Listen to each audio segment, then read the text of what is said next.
All right, I got, let's do some emails. 2 seconds. 2 seconds. All right, now I can see into the freaking metaverse here. All right, first email I got is from William. What's up, William? Former Goldman Sachs executive explains when he bought XRP as an opportunity of a lifetime. This should be interesting. Former Goldman Sachs executive explains when he bought XRP as an opportunity of a lifetime.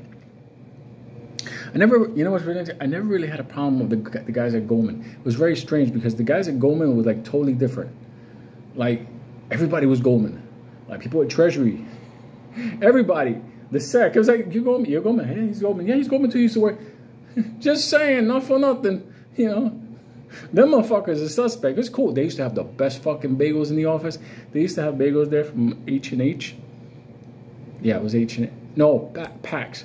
We used to fucking mug those motherfuckers. Listen, at the end of the day, it's no hard feelings. I was there all the time. I made you people in that evil building money. All right.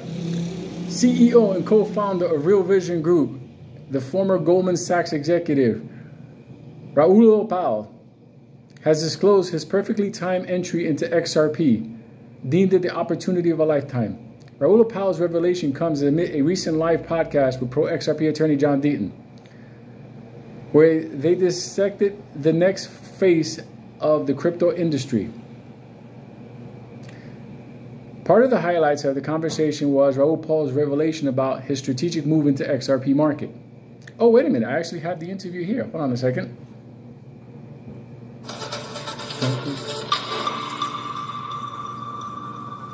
Come on.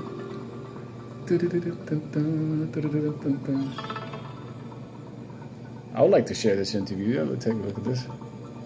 Thanks a lot, because I've been, you know, making my comeback here. So, been busy.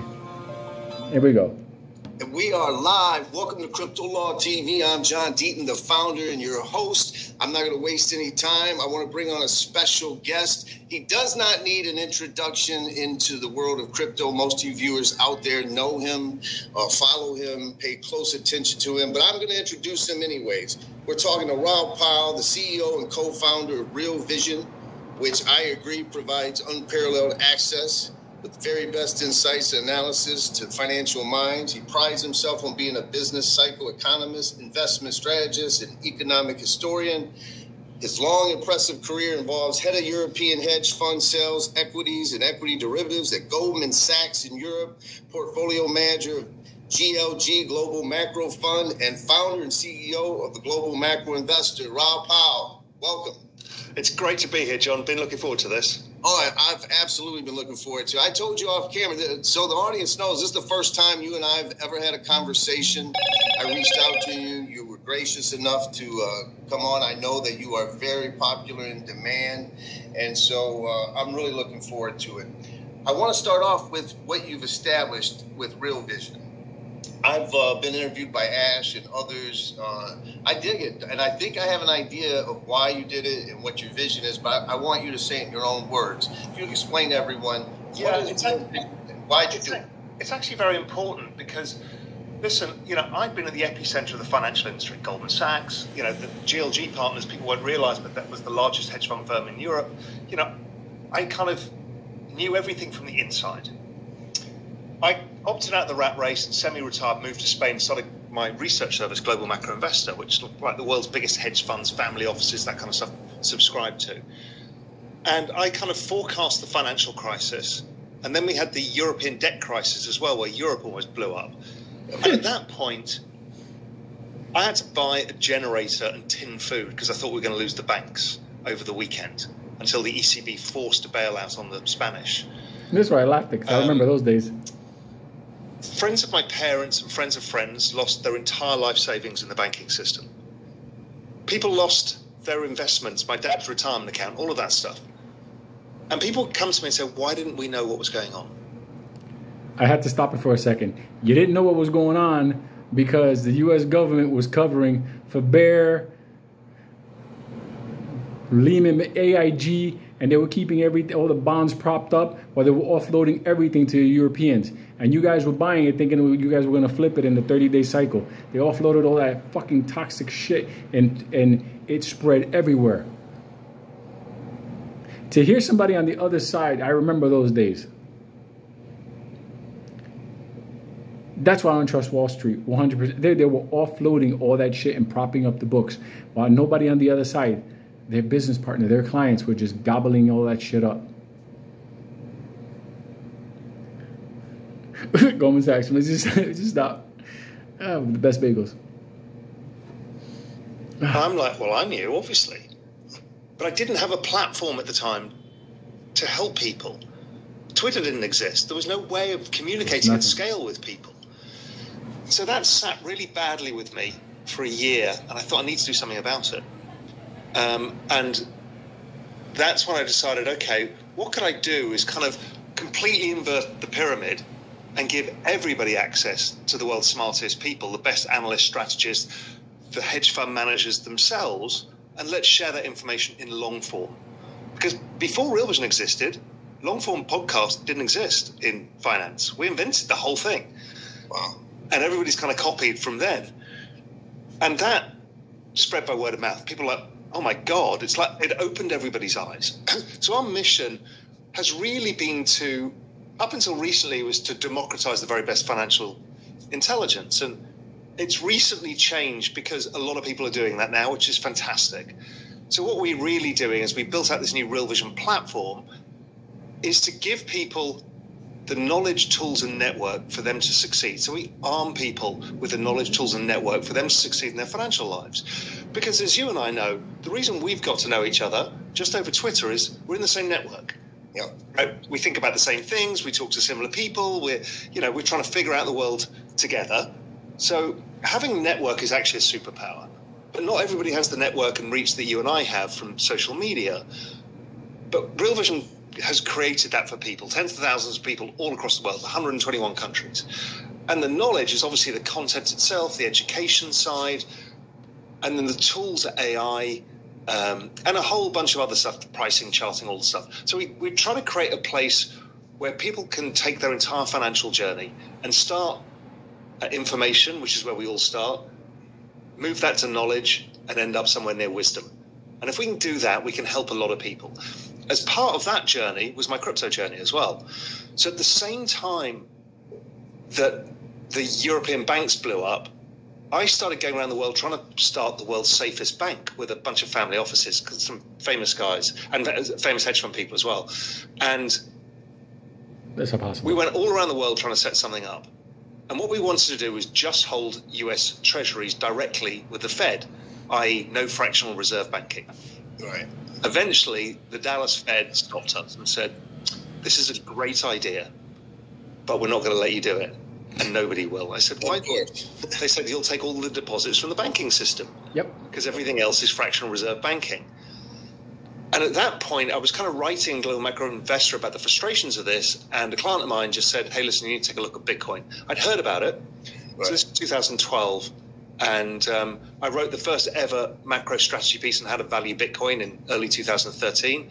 And I started investing then, seeing that this was the future of the financial system in a world where there's far too much debt and nobody knows who owns what. And even your bank account is not your money. It's true. Right. I thought we need something else, and blockchain was the answer.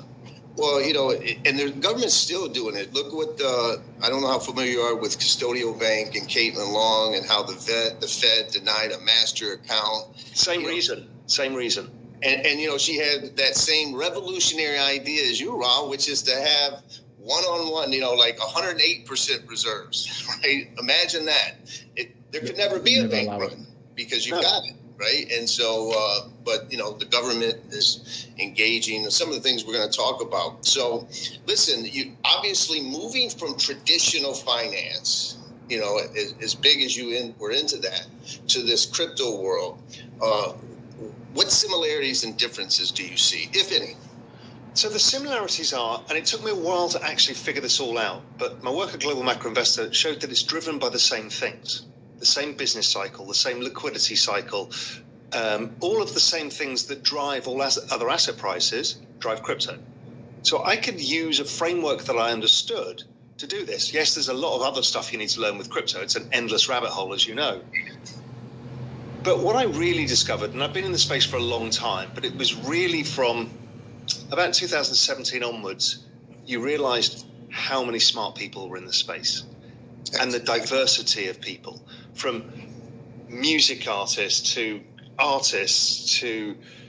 financiers to technologists to lawyers to accountants to all sorts of entrepreneurs. And it was moving at this lightning pace. And I think you've had the same breakthrough. It's like, this is fantastic, because I feel like I'm part of something that has a mission. The whole space has a mission.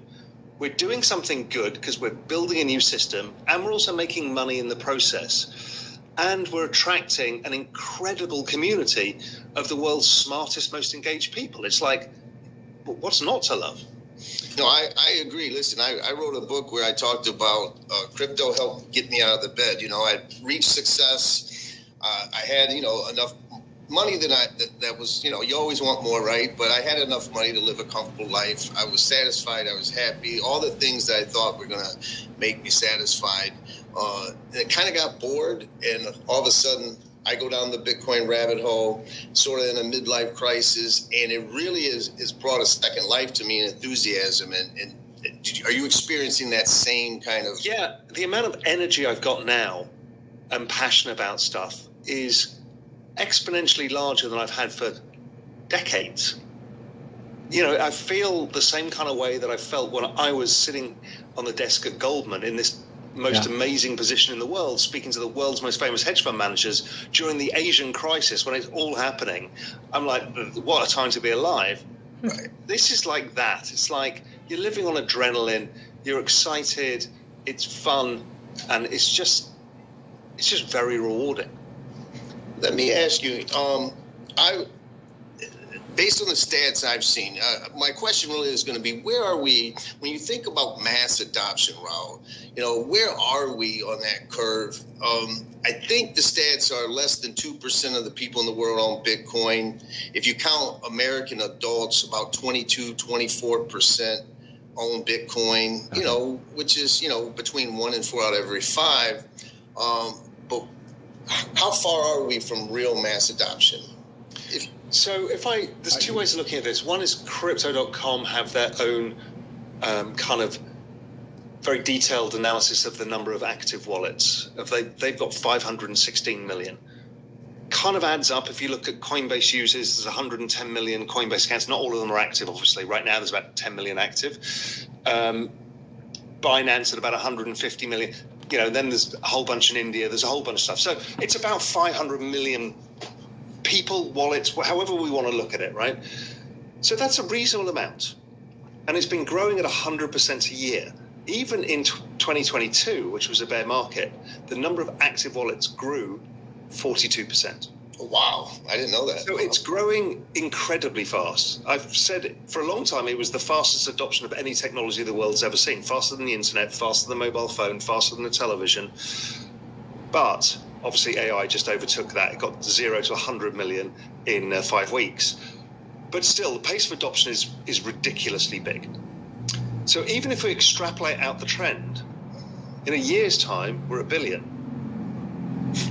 Maybe the trend slows. Maybe it's 750 million by the end of 2024.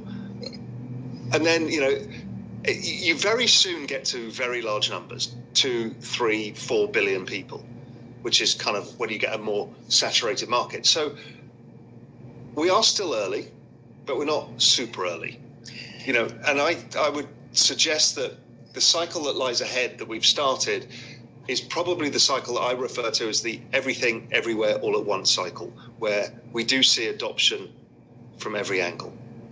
Yeah, Brad Garlinghouse, CEO of Ripple, famously said about 2-3 years ago that 99% of the tokens out there were going to zero. I think there was 20,000. And if that's true, that would leave a couple hundred if you go with the 1% of 20,000. Let me ask you, do you agree with that sentiment that 99% out there are... How to think about this is, for eternity, retail investors have been shut out of venture capital, which has generated huge returns. This is basically tokenized venture capital.